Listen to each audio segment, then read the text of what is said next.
یہ کہوں گی کہ آغاز چونکہ ہم ایک افسوسناک خبر سے کر رہے ہیں،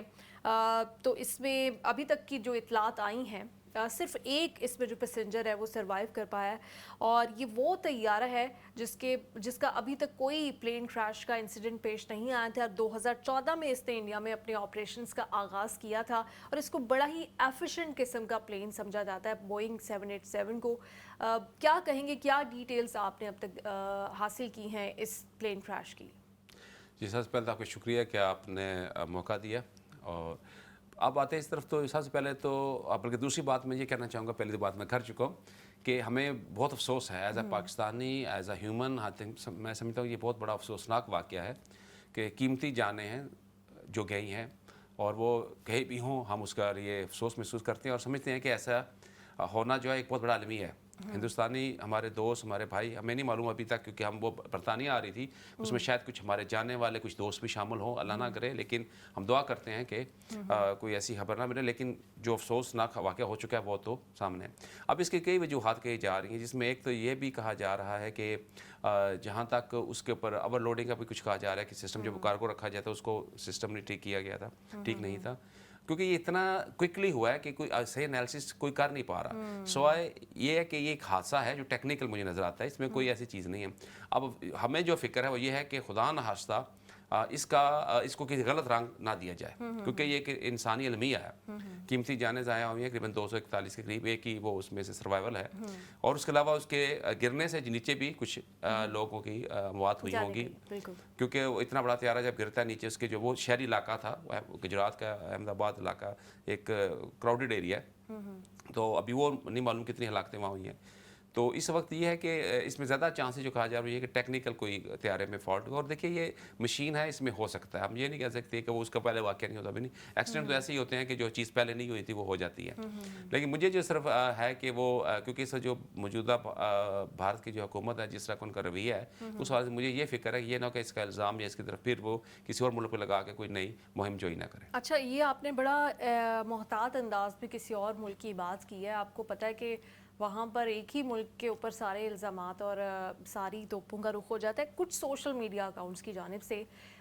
یہ الزام لگایا بھی گیا ہے کہ شاید کوئی پاکستان نہیں، یا پاکستان کی جو ایجنسی ہے اس نے سازش کی ہے۔ سوشل میڈیا اکاؤنٹس کی ہیں، حکومتی سطح پر وہاں پر ابھی کسی نے یہ الزام نہیں لگایا، اور وہ انڈین میڈیا، جس کو انڈیا کے خود لوگ گودی میڈیا کہتے ہیں، ان کی جانب سے بھی ابھی تک ایسی کوئی اسٹیٹمنٹ نہیں آئی۔ لیکن وہ اکاؤنٹس جن کے بارے میں پچھلے دنوں ایک رپورٹ سامنے آئی کہ اس طرح کے انڈیا میں بہت سارے بوٹس بنے ہوئے ہیں، بی جے پی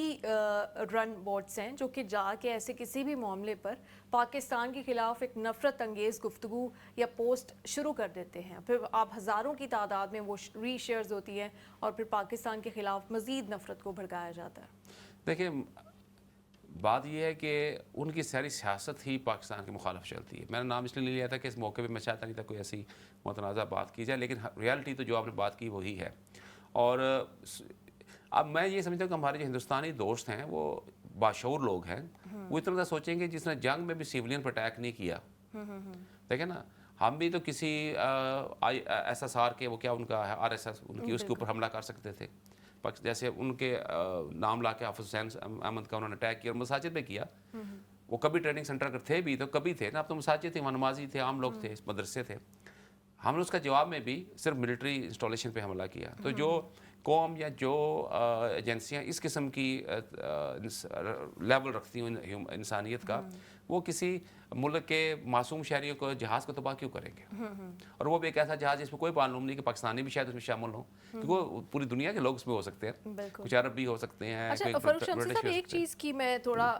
چاہوں گی کہ آپ نے کہا کہ ٹریننگ سینٹرز، وہ کبھی بھی ٹریننگ سینٹرز نہیں تھے، مدارس کے اوپر ایک ویسٹ میں بھی ہم نے ہمیشہ ایک ڈیبیٹ دیکھی ہے، اور پھر انڈیا بھی اسی نیریٹو کو استعمال کرتا ہے کہ جو مدارس میں بچے پڑھ رہے ہیں وہ شاید پتہ نہیں ان کے کیا عزائم ہیں، آنے والے دنوں میں وہ ہر ملک کے لیے خطرہ ثابت ہوں گے، تو یہ ایک باقاعدہ ایک نیریٹو بلڈ کیا جاتا ہے۔ ٹریننگ سینٹر شہروں کے سویلین آبادیوں کے بیچوں بیچ